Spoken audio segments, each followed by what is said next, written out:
Hi friends, good morning. ఏంటి బయట బాగా తిరుగుతున్నారా? తిరిగినా చాలా జాగ్రత్తగా ఉండండి. ఎందుకంటే చాప కింద నీరులా థర్డ్ వేవ్ స్టార్ట్ అయినట్టు సిగ్నల్స్ ఉన్నాయి. స్పెసిఫిక్గా ఈస్ట్ గోదావరి, కృష్ణా, గుంటూరు, చిత్తూరు ఈ డిస్టిక్ వాళ్ళు మటుకు బయట తిరిగేటప్పుడు మటుకు చాలా జాగ్రత్తగా ఉండండి. రెండోది,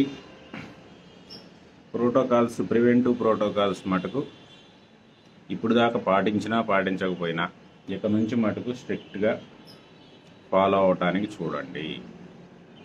ఎందుకంటే అపోహలు ఉన్నాయి, కేరళకి మాత్రమే డెల్టా వెళ్ళింది. ఎందుకంటే కేరళలో 90% కేసెస్ డెల్టా అని చెప్పి జీనోమ్ సీక్వెన్సింగ్ రిపోర్ట్స్ ఉన్నాయి. 90% కేసెస్ డెల్టాతోనే వస్తున్నాయి. కానీ మన దగ్గరికి వచ్చేసరికి ఏంటంటే కొంతమంది అవగాహన లేకపోవటం వల్ల మనం ఆల్రెడీ డెల్టాకి ఎక్స్పోజ్ అయ్యాము, మనకి డెల్టాకి యాంటీబాడీలు ఉన్నాయి. సెకండ్ వేవ్లో ఎక్కువగా మనం డెల్టా వల్ల ఇబ్బంది పడ్డాం. కాబట్టి డెల్టా మనకి రాకపోవచ్చు అనే టైప్లో అపోహలు ఉన్నారు. వాళ్ళు ఏంటంటే డేటా ఇంటర్ప్రిటేషన్లో ప్రాబ్లం వాళ్ళకి. రెండోది ఏంటంటే డేటా అవైలబిలిటీ కూడా ఇండియాలో చాలా తక్కువ. దానివల్ల వాళ్ళు అలా భావిస్తూ ఉండొచ్చు, మనం తప్పట్లేము. వాళ్ళకి డేటా లేకపోవడం వల్ల అలా భావిస్తూ ఉండవచ్చు. కానీ సౌత్ ఇండియా మటుకు, స్పెసిఫిక్గా సౌత్ ఇండియా మటుకు ఖచ్చితంగా ససెప్టబుల్ టు డెల్టా. ఇది మనకున్న, ఎందుకంటే ఈరోజు గవర్నమెంట్ దగ్గర ఎంతైతే డేటా ఉంటుందో కోవికేర్ దగ్గర కూడా సెకండ్ వేవ్కి సంబంధించి అంతే డేటా కోవికేర్ దగ్గర కూడా ఉంది. ఎందుకంటే కోవికేర్లో డైలీ 200 to 300 అడ్మిషన్స్ అయ్యాయి సెకండ్ వేవ్లో. ఆ 200 to 300 అడ్మిషన్స్ అయినప్పుడు వాళ్ళ యొక్క ఆర్టీపీసీఆర్ రిపోర్ట్స్ మనకు వచ్చాయి. వాటిల్లో 20 బిలో ఆర్టీపీసీఆర్ సిటీ వాల్యూలు 20 బిలో సెకండ్ వేవ్లో చాలా తక్కువ వచ్చాయి. చాలా తక్కువ వచ్చాయి. అక్కడక్కడ కేసులు వచ్చాయి కానీ చాలా తక్కువ వచ్చాయి. ఎప్పుడైతే మీకు ఆర్టీపీసీఆర్ వాల్యూ 20 బిలో తక్కువ వచ్చాయి అంటే, ఎందుకంటే మీకు డెల్టాలో ఆర్టీపీసీఆర్ వాల్యూలు స్పెసిఫిక్గా చెప్పేది ఏంటంటే 15 to 18 మధ్య ఉంటాయి. 15 కంటే ఇంకా బిలోగా ఉంటాయి. ఒక 3 days తర్వాత కానీ, మనం ఇన్ఫెక్ట్ అయిన తర్వాత 3 days తర్వాత కానీ ఆర్టీపీసీఆర్ చేపిస్తే 15 బిలో ఉంటాయి. 3 days లోపే కానీ చేపిస్తే 15 to స్పెసిఫిక్గా 18 మధ్యలో ఉంటున్నాయి అనేది మనకి ఇంటర్నేషనల్ డేటా చెప్తుంది. కాబట్టి ఏంటంటే ఈ టైప్ ఆఫ్ ఆర్టీపీసీఆర్ రిపోర్ట్లు మేము సెకండ్ వేవ్లో చాలా తక్కువ చూసాము. ఇట్ క్లియర్లీ ఇండికేట్స్ మనం ఇంకా డెల్టాకి ఎక్స్పోజ్ కాలేదు. మనం సెకండ్ వేవ్లో ఎక్స్పోజ్ అయింది B117 యూకే వేరియంట్కి, N440K కర్నూలు వేరియంట్కి ఎక్కువ ఎక్స్పోజ్ అయ్యాం. వీటికి సంబంధించిన యాంటీబాడీలు ఉన్నాయి. కానీ రెండోది ఏంటంటే స్పెసిఫిక్గా తెలంగాణ బార్డర్ డిస్ట్రిక్ట్స్ నిజామాబాద్, కరీంనగర్, ఆదిలాబాదు, వీళ్ళు ఏంటంటే మహారాష్ట్రలో అప్పుడప్పుడే పుట్టింది B1. ఇక్కడ ఏంటంటే మీకు డెల్టాకి మిగతా వేరియంట్లకి, అదే లీనేజ్లో ఉన్నటువంటి మిగతా వేరియంట్లకి చిన్న డిఫరెన్స్లు ఉన్నాయి. అవి క్యాచ్ చేయడంలో కూడా కన్ఫ్యూజ్ అవుతున్నారు. మనకి సెకండ్ వేవ్లో ఈవెన్ మహారాష్ట్రలో కూడా గట్టిగా వచ్చింది B1617. కానీ ఆ తర్వాత B1617 సెకండ్ వేవ్ ఎండింగ్లోకి వచ్చేసరికి B1617 1, 2, 3గా మారిపోయాయి. మనం పాత వీడియోలో కూడా మెన్షన్ చేస్తుంటాం. 6172ని డెల్టా అంటాం, 6172ని డెల్టా అంటాం. అదే 6171నే 1 కూడా అంటారు. 6171గా దానికి పేరు పెట్టి మిగతా వాటిని 617 కొత్తగా వచ్చిన వేరియంట్ డెల్టాని 6172 అంటారు. 6172 వ్యాప్తి జస్ట్ స్టార్ట్ అయింది. ఇమీడియట్గా మనం లాక్డౌన్లోకి వెళ్ళాం. లాక్డౌన్లోకి వెళ్ళేకి దాని ట్రాన్స్మిషన్ స్లో అయింది. మహారాష్ట్రలో 50,000 దాటి కేసులు వచ్చినప్పుడు గెట్ లాక్డౌన్కి వెళ్ళారు వాళ్ళు.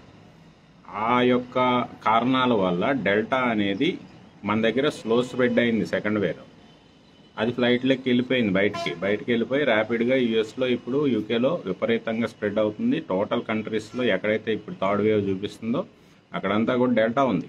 ఈవెన్ కేరళలో కూడా 90% కేసెస్ డెల్టాతో ఉన్నాయి.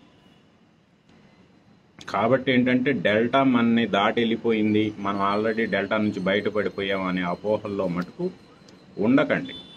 ఎందుకంటే డెల్టా స్పెసిఫిక్గా డెల్టా సిటీ లోడ్లు తక్కువ ఉంటాయి. ఇంటర్నేషనల్ స్టడీస్ అవే చెప్తున్నాయి. అటువంటి సిటీ లోడ్లు మనము సెకండ్ వేవ్లో స్పెసిఫిక్గా కోవిడ్ కేర్లో మేము ఎక్కువ రిపోర్ట్స్ చూడలేదు. చాలా చాలా రేరు. 18, 19లో చూసాం. ఈవెన్ B117 యూకే వేరియంట్తో కూడా వైరల్ లోడ్లు 20 బిలో ఉంటాయి, కానీ 15 అబవ్ ఉంటాయి. ఈవెన్ డిలేడ్ ఆర్టీపీసీఆర్లు అయినా కూడా 15 అబవ్ ఉంటాయి యూకే వేరియంట్లో. అవి చూసాం, అవి కూడా కొన్ని చూసాం. కానీ బిలో 15 ఆర్టీపీసీఆర్ సిటీ లోడ్లు వచ్చినాయి. చాలా రేరెస్ట్ ఆఫ్ ది రేర్ చూసాం. కాబట్టి ఏంటంటే డెల్టా దాటిపోయాము మనము అనే చెప్పే మాటల్లో నిజం ఆల్మోస్ట్ లేదు మనకున్న డేటా ప్రకారం. కానీ జీనోమ్ సీక్వెన్సింగ్ డేటాలు అయితే మన దగ్గర ఎక్కువ జరగట్లేదు. కాబట్టి ఓన్లీ ఈ పారామీటర్స్ని బేస్ చేసుకొని మనం ఇంకా డెల్టాకి ససెప్టబుల్ ఉన్నామన్న విషయం మటుకు ఖచ్చితంగా గుర్తుపెట్టుకోండి. డెల్టాను దాటిపోయామనే అపోహలో మటుకు ఉండదు. ఎందుకంటే ఆ అపోహలతోనే బోల్డ్ అన్ని నిన్న ఈవెన్ ఏబిఎన్లో కూడా ఒకటి వచ్చింది. జస్ట్ 1,00,000 కేసులే వస్తాయి, సెకండ్ వేవ్ కంటే థర్డ్ వేవ్ వీక్గా ఉంటుంది అన్న టైప్లో వాళ్ళు ప్రెడిక్షన్స్ ఇచ్చారు. ఆ ప్రెడిక్షన్స్లో చూసిన తర్వాత నవ్వొచ్చింది నాకు. ఎందుకంటే వేరియంట్ బలపడతా ఉంది. వేరియంట్ బలపడతా ఉంటే సెకండ్ వేవ్ కంటే తక్కువ కేసులు వస్తాయని చెప్పి ఇచ్చే ప్రెడిక్షన్స్ సూత్ర మోడళ్ళు ఐడి అనుకుంటా వాళ్ళు ఇచ్చింది. మరి వాళ్ళు లేకపోతే ప్రైవేట్గా ఇచ్చారో తెలియదు. ఆయన మా విజయసాగర్ గారు మాట్లాడుతూ ఉంటే నాకు నవ్వు వచ్చేది. 70,000, 80,000 ఆల్రెడీ ఇప్పుడే 50,000 ఉంది. వేవ్ వచ్చిన తర్వాత 70,000, 80,000 అన్న టైప్లో మాట్లాడుతున్నారు ఆయన. అది నమ్మశక్యంగా లేదు అది. కాబట్టి ఏంటంటే డెల్టా దాటిపోయిందన్న ఫీలింగ్లో వాళ్ళు మోడల్స్ ఇస్తున్నారు. డెల్టా మనకున్న ఎక్స్పీరియన్స్లో మనకు వచ్చిన రిపోర్ట్స్లో కోవిడ్ కేర్లో వచ్చిన రిపోర్ట్స్ ప్రకారం అయితే డెల్టా మనం ఇంకా దాటలేదు.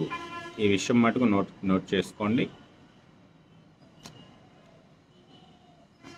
ఖచ్చితంగా డెల్టాకి మటుకు మనం ససెప్టబుల్గా ఉన్నాం. సౌత్ ఇండియా స్పెసిఫిక్గా ఎక్కువ ససెప్టబుల్గా ఉంది.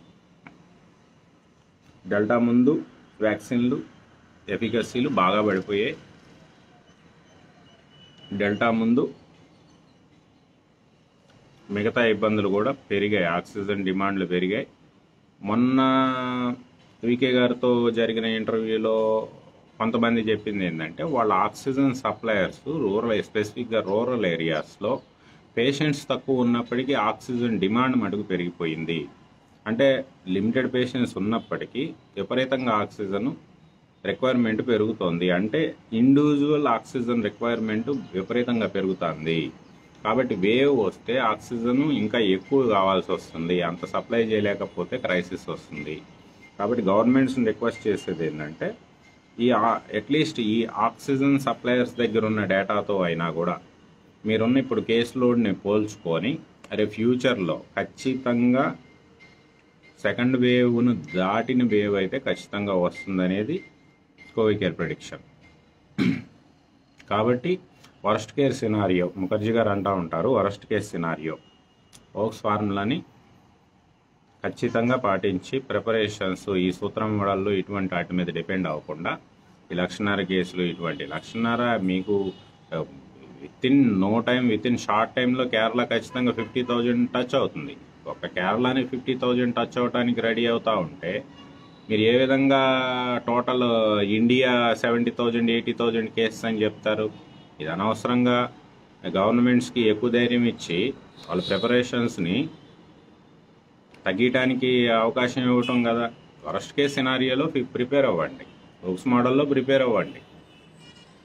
ఎజ్యూమ్ ఏ విధంగా ఏ పారామీటర్స్ ప్రకారం సెకండ్ వేవ్ కంటే థర్డ్ వేవ్ లో ఉంటుందని చెప్పి మీరు చెప్పగలుగుతున్నారు?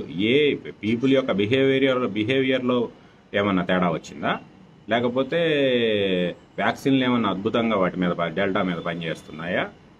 రెండోది R0 D614G R0 1.2 B117 R0 1.9. ఇదివరకు స్టార్టింగ్ ప్రిలిమినరీ రిపోర్ట్స్లో వచ్చిన వాటిల్లోనే R0 3.9 అని చెప్తా ఉంటే మొన్న CDC ఇచ్చిన రిపోర్ట్లో R0 9 to 10 అని చెప్తున్నారు. ఎక్కడ 3.9, ఎక్కడ 1.2, ఎక్కడ 1.9. 1.2 ఫస్ట్ వేవ్, 1.2 R0 ఉన్నప్పుడే 1,00,000 కేసులు వచ్చాయి. 1.9 R0 ఉన్నప్పుడు యూకే వేరియంట్తో ప్లస్ ఈ 3.9 అనుకున్నా కూడా అటువంటి దాంతోనే 4,00,000 కేసులు వచ్చాయి.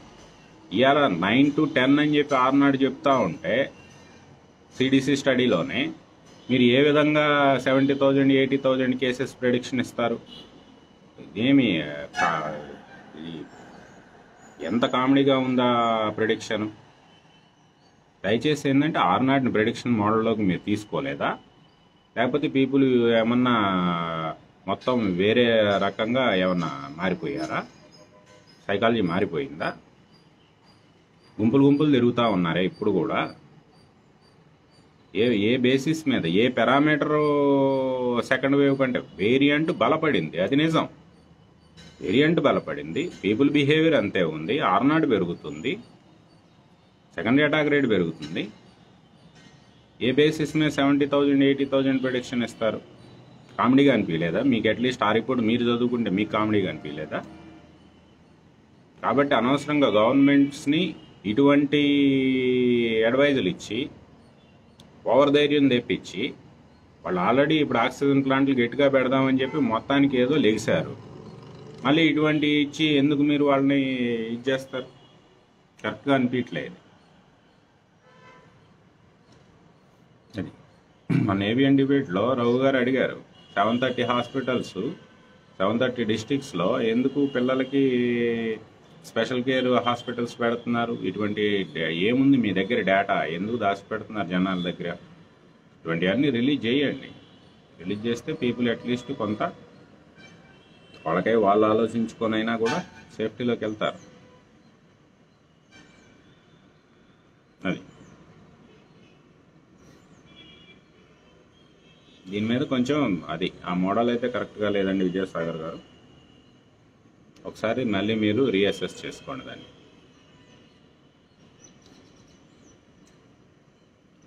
ఓకే, స్పెసిఫిక్గా దీనికోసం ఈ వీడియో చేస్తాము. మళ్ళీ కట్ చేసి క్వశ్చన్ అండ్ ఆన్సర్ సెషన్ మళ్ళీ ఒక 10 నిమిషాల్లో పెడతాం.